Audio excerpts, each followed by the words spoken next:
आपण गेल्या लेक्चरमध्ये बघितलं होतं आणि पहिलं बघितलं आपण प्री ऑपरेटिव्ह असेसमेंट बघितले होते. नंतर आपण ॲनेस्थेशियाची डेफिनेशन बघितली होती आणि जनरल ॲनेस्थेशियामध्ये आपण त्याचे कार्डिनल साईन्स, परत क्लासिफिकेशन बघितलं होतं. अजून आपण त्याचे स्टेजेस बघितले होते. 4 स्टेज आहेत मेनली ॲनेस्थेशियामध्ये. फर्स्ट स्टेज आपण बघितला होता स्टेज ऑफ ॲनाल्जेसिया, सेकंड आपण बघितला stage of delirium and excitement, third आपण बघितला होता सर्जिकल ॲनेस्थेशिया आणि फोर्थ आपण बघितला होता पल्मोनरी और रेस्पिरेटरी पॅरालिसिस. आणि त्यानंतर आपण मेन कंपोनंट्स बघितले होते 4 जनरल ॲनेस्थेशियामध्ये. कुठले होते? प्रीमेडिकेशन, इंडक्शन, मेंटेनन्स आणि रिकव्हरी, असे 4 मेन आपण कंपोनंट्स बघितले होते. आता आपण ॲनेस्थेटिक एजंट्स बघणार आहोत, कोणते कोणते आहेत ते. ठीक आहे. फर्स्ट आपण वोलाटाईल ॲनेस्थेटिक. ते काय आहेत? Volatile anaesthetic are in liquid form but they vaporise in room air, म्हणजे जे रूम टेम्परेचरमध्ये they are in vapour form. Okay. त्यामध्ये फर्स्ट आहे डायइथिल इथर बघणार आहोत आपण. डायइथिल इथर कसं आहे? तर it is colourless highly volatile liquid with a pungent order, म्हणजे हायली वोलाटाईल आहे तो इन लिक्विड फॉर्म आणि पंजंट ऑर्डर आहे त्याचा.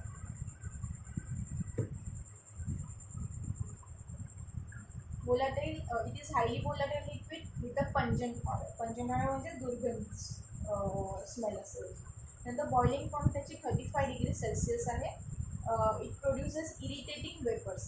त्याचे वेपर्स खूप इरिटेटिंग असतात and are inflammable and explosive, म्हणजे हायली स्फोटक पदार्थ आहे तो. नंतर फार्माकोकायनेटिक्स. त्याचे फार्माकोकायनेटिक्स काय आहेत आपल्या बॉडीमध्ये? तर it is 80 to 90% is eliminated through lungs. त्याचे 80 to 90% जो आहे तो आपल्या लंग्स थ्रू एलिमिनेट होतो आणि remaining are through skin, urine आणि sweat. Can cross placental barrier. जो आपल्या प्लॅसेंटल मदर अँड फिटलमध्ये प्लॅसेंटल बॅरियर आहे दॅट इट कॅन क्रॉस. तो जो बॅरियर आहे तो it can cross. Okay. It is potent anaesthetic and good analgesics. म्हणजे हा त्याची पोटन्सी ह्या ॲनेस्थेटिक एजंटची पोटन्सी आहे ती इट इज गुड, ती चांगली आहे आणि it is a good analgesic also. नंतर muscle, it creates muscle relaxation. Wide safety of margin. Safety of margin खूप चांगली आहे याची. आणि does not sensitise the heart to ॲड्रिनालिन.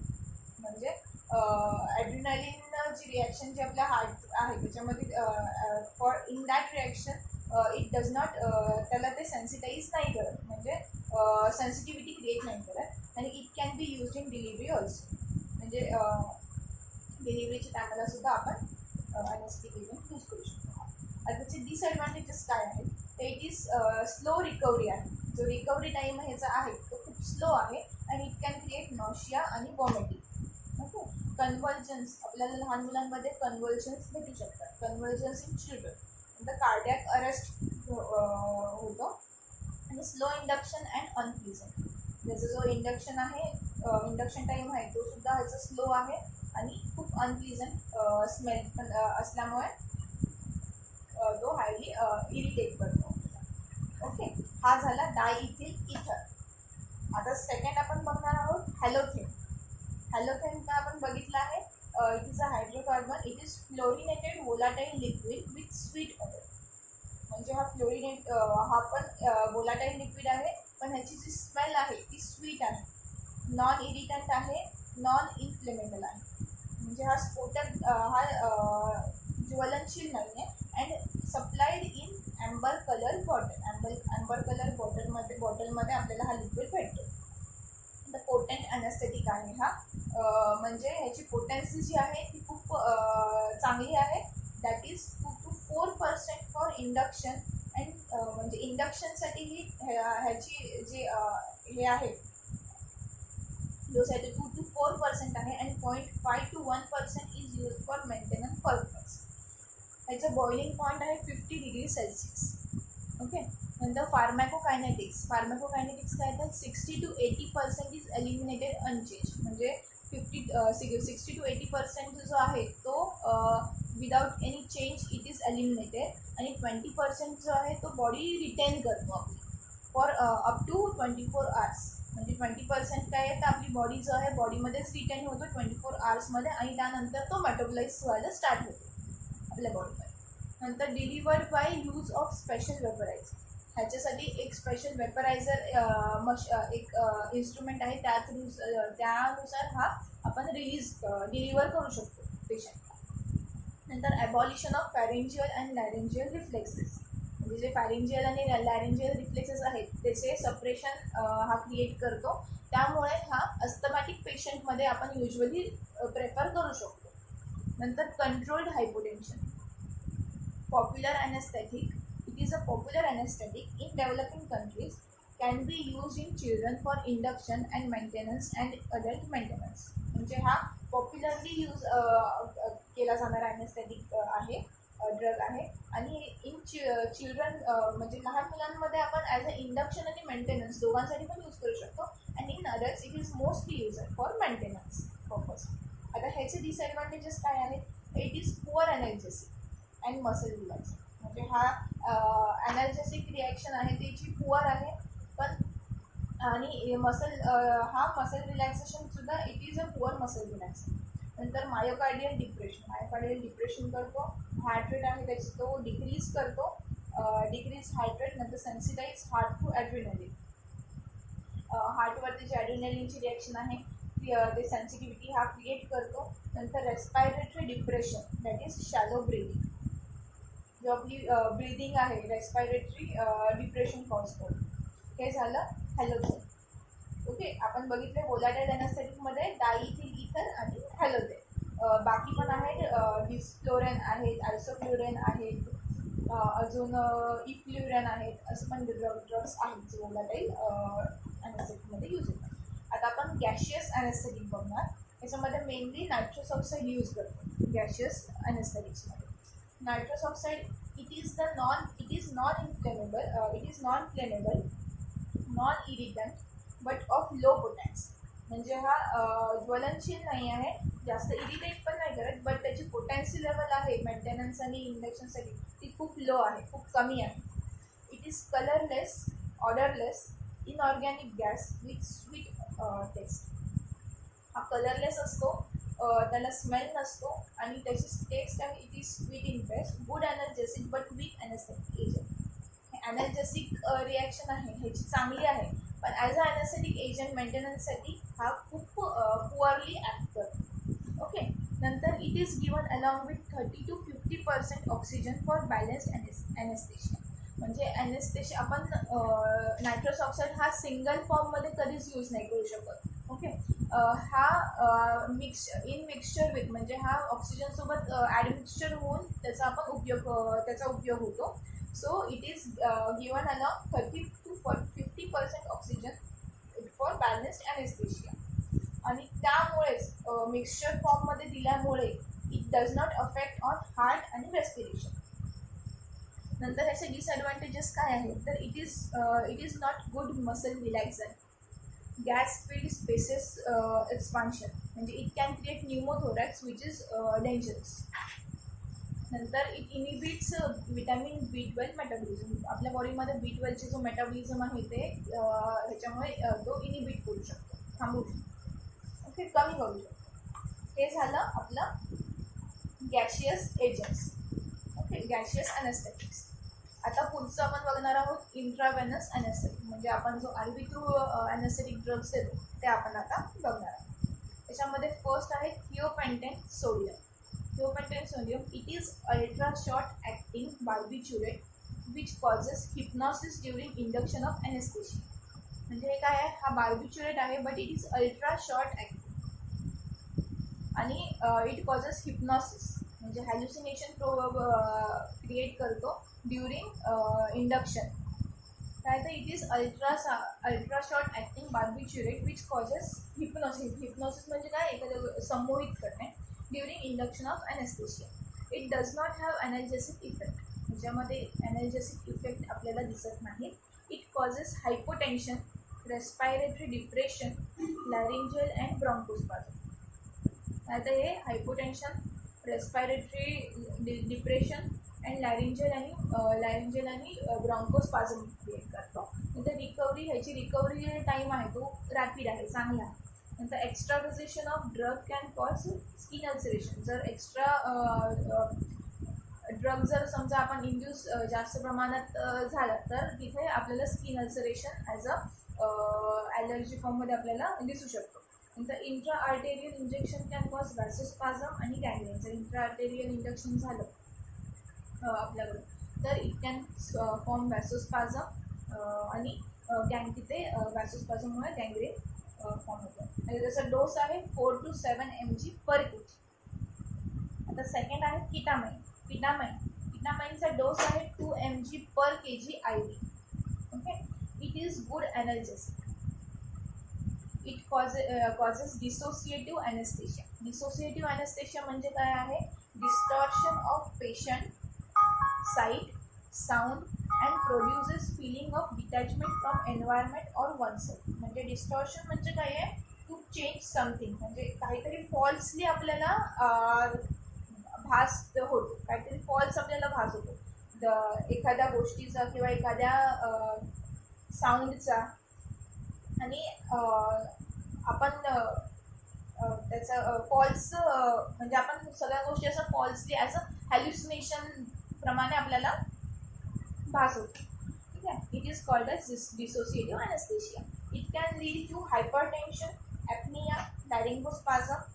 In children it can be given IM. चिल्ड्रनमध्ये आपण intramuscular देऊ शकतो. त्याचा डोस आहे 5 mg per kg. It does not require intubation for small procedures. नंतर आपण बघणार आहोत प्रोपोफॉल. प्रोपोफॉल काय आहे? It is widely used induction agent which has got predictable onset and recovery. म्हणजे हा ॲनेस्थेटिक एजंट आहे, हा वाईडली यूज होतो कारण की ह्याची जो रिकव्हरी टाईम आहे तो आपल्याला आपण प्रेडिक्ट करू शकतो. It is highly predictable. It is got list side effects of CVS and respiratory system. म्हणजे याचे जे साईड इफेक्ट्स आहेत CVS आणि रेस्पिरेटरी सिस्टमला ते खूप कमी आढळले. आणि त्याचा डोस आहे 1 to 2 mg per kg IV induction आणि 9 mg per kg per hour IV maintenance. आता आपण बघणार आहोत फेंटॅनिल. फेंटॅनिल काय आहे? It is न्यूरोलेप्टो अनल्जेसिक. न्यूरोलेप्टो अनल्जेसिक म्हणजे काय आहे? जो आपलं न्यूरोलॉजिकल CNSला अफेक्ट करणार आहे त्याला it is called as neurolepto analgesic. It causes sedation, catatonia. Catatonia म्हणजे काय आहे? Abnormality of movement and behaviour arising from disturb mental state. म्हणजे स्क्रिझोफ्रेनियामध्ये जे आपल्याला लक्षण दिसतो mental state, disturbance of mental state, ते आपल्याला ह्याच्यामध्ये दिसू शकतं. डिसोसिएशन म्हणजे एन्व्हायरमेंटल आपण कुठल्याही गोष्टीचं डिस्ट्रॅक्शन. नंतर हायपोटेन्शन अँड प्रिफर्ड इन अस्थमॅटिक्स. आणि हा जो ड्रग आहे तो अस्थमॅटिक पेशंट्समध्ये आपण प्रेफर करू शकतो युजली. हे झाले आपले IV ॲनेस्थेटिक्स. आता पुढे आपल्याला मेनली काय बघायचं तर ॲनेस्थेशियामध्ये लागणारे इन्स्ट्रुमेंट्स. ॲनेस्थेटियामध्ये आपल्याला मेनली सर्वात महत्त्वाचा इन्स्ट्रुमेंट कुठलं लागतं तर बॉईल ॲपॅरेटस. आपण कुठेही OTमध्ये वगैरे ऑपरेशन थिएटरमध्ये वगैरे गेलो की आपल्याला बॉईल ॲपॅरेटस हे दिसतंच. बॉईल ॲपॅरेटसमध्ये काय आहे, आपल्याला काय काय आहे त्याच्यामध्ये ते बघणार आहोत. फर्स्ट ऑफ ऑल म्हणजे त्याच्यामध्ये सिलेंडर्स आपल्याला दिसतात 2 प्रकारचे. एक ऑक्सिजन सिलेंडर असतो आणि एक नायट्रस ऑक्साईड सिलेंडर असतो. ठीक आहे. सेकंड आपल्याला प्रेशर गॉज. प्रेशर गॉज कशासाठी असतो तिथे तर to know amount of gas remaining. त्याच्यामध्ये किती प्रमाणामध्ये गॅस आहे ते कळण्यासाठी एक प्रेशर गॉज म्हणून असतो. नंतर प्रेशर रेग्युलेटर. प्रेशर रेग्युलेटर कशामध्ये असतो? To regulate the pressure of gas. किती गॅस यूज झाला आहे ते समजण्यासाठी प्रेशर रेग्युलेटर असतो. नंतर रोटामीटर असतो. रोटामीटर कशासाठी तर to know the flow of gas and vaporiser. हे झालं बॉईल ॲपॅरेटस. नेक्स्ट आपण बघणार आहोत एंडोट्रॅकियल ट्यूब. आता एंडोट्रॅकियल ट्यूब आपण आधीच बघितलं आहे. कोणतेही मेजर केसेस असतील किंवा लॉंग टर्म ॲनेस्थेशिया असेल किंवा मोस्टली इन जनरल ॲनेस्थेशिया किंवा त्याचे कॉम्प्लिकेशन्स वगैरे असेल तर आपल्याला एंडोट्रॅकियल इंट्युबेशन करणं हे गरजेचं आहे. कारण त्याच्यामध्ये आपण बघितलं आहे सिजेशन ऑफ ब्रेथ होऊ शकतो किंवा अनकंट्रोल्ड रेस्पायरेटरी डिस्ट्रेस वगैरे हे आपल्याला लक्षणे दिसू शकतं. त्यामुळे एंडोट्रॅकियल इंट्युबेशन हे करणं हे गरजेचं आहे त्यावेळेला. त्यासाठी endotracheal tube is kept These tubes are inserted into the trachea and is used to conduct gases and vapors to and from the lungs. Okay, तर हे कोणत्याही साईजचे असतात डिपेंडिंग अपॉन द डायमीटर. नंतर मॅगिल्स फोर्सेप असतो, एक कर्व फोर्सेप आपला sponge forceps असतो त्याचप्रमाणे असतो, फक्त तो पूर्ण कर्व फोर्सेप असतो. नंतर माउथ गॅग असतो, लॅरिंगोस्कोप आपल्याला दिसतो, कनेक्टर्स दिसतो आणि लॅरिंजियल मास्क एअरवे हे इन्स्ट्रुमेंट्स आपल्याला ॲनेस्थेशियामध्ये यूज होणारे आपल्याला तिथे दिसतात. नंतर आपण बघणार आहोत complication of general anaesthesia. Complication of general anaesthesia are same. During anaesthesia पण आपल्याला कॉम्प्लिकेशन दिसू शकतात आणि आफ्टर ॲनेस्थेशिया पण आपल्याला काही कॉम्प्लिकेशन दिसतात. तर ड्युरिंग ॲनेस्थेशिया आपल्याला कोणते कॉम्प्लिकेशन्स आपल्याला दिसू शकतात, तर आहे रेस्पायरेटरी डिप्रेशन, नंतर सलायव्हेशन आणि रेस्पायरेटरी सिक्रेशन. सलायव्हेशन म्हणजे लाळ वगैरे गळणे किंवा रेस्पायरेटरी काही सिक्रेशन असतील ते आपल्याला तिथे कॉम्प्लिकेशन थ्रू आपल्याला दिसतात. नंतर कार्डियाक अरिथमिया, नंतर fall in BP, aspiration, patient can aspirate, नंतर लॅरिंगोस्पाझम आणि ॲस्पेक्झिया. अवेअरनेस म्हणजे जरी आपण ॲनेस्थेशिया दिला तरी जर पेशंट क्रॉनिक अल्कोहॉलिक असेल किंवा क्रॉनिक स्मोकर वगैरे असेल तर त्यामध्ये जो ॲनेस्थेशिया आपण एजंट देतो त्याचा ॲक्शन जो असतो तो खूप कमी प्रमाणात आपल्याला दिसतो. So patient can be aware, त्यांना त्यामुळे अवेअरनेस आणि डिलिरियम अँड कन्व्हल्जन्स आपल्याला दिसतात. हे झाले ड्युरिंग ॲनेस्थेशिया असणारे कॉम्प्लिकेशन्स. आता आफ्टर ॲनेस्थेशिया आपल्याला काय कॉम्प्लिकेशन्स दिसू शकतात, तर नॉशिया आणि वॉमिटिंग आपल्याला we can see nausea and vomiting in patient. Then persisting sedation म्हणजे patient can be in sleep mode for a long period of time. नंतर निमोनिया, नंतर ऑर्गन डॅमेज लाईक लिव्हर किंवा kidney किंवा nerve palsies or emergence delirium आपल्याला त्याच्यामध्ये आढळू शकतो. Cognitive defects आपल्याला दिसू शकतात कोणतेही. आणि मेंडल्सन सिंड्रोम. मेंडल्सन सिंड्रोम म्हणजे काय आहे, due to regurgitation of the acid from stomach. स्टमकपासून जे स्टमकमध्ये जे ॲसिड क्रिएट होतात त्याचं रिगर्गिटेशन होतं आणि it cause aspiration of acid leading in to bronchospasm. आणि त्याचं ॲस्पिरेशन पण पेशंट तो पूर्ण ॲस्पिरेट करतो पूर्ण आणि त्यामुळे काय होतं तर तिथे ब्रोंकोस्पाझम होऊ शकतो किंवा पल्मरी इडिमा. त्या ॲसिडमुळे पल्मनरी इडिमा फॉर्म होऊ शकतो किंवा सर्क्युलेटरी फेल्युअर पण होऊ शकतो. कारण जे स्टमकमधले ॲसिड्स असतात ते खूप स्ट्रॉंग असतात आणि ते ॲस्पिरेट केल्यामुळे पूर्ण आपल्याला इथे सर्क्युलेटरी फेल्युअरसुद्धा भेटू शकतो. हे झाले complications of general anaesthesia during anaesthesia आणि आफ्टर ॲनेस्थेशिया. तर इथे आपला ॲनेस्थेशिया जनरल ॲनेस्थेशिया संपलेला आहे.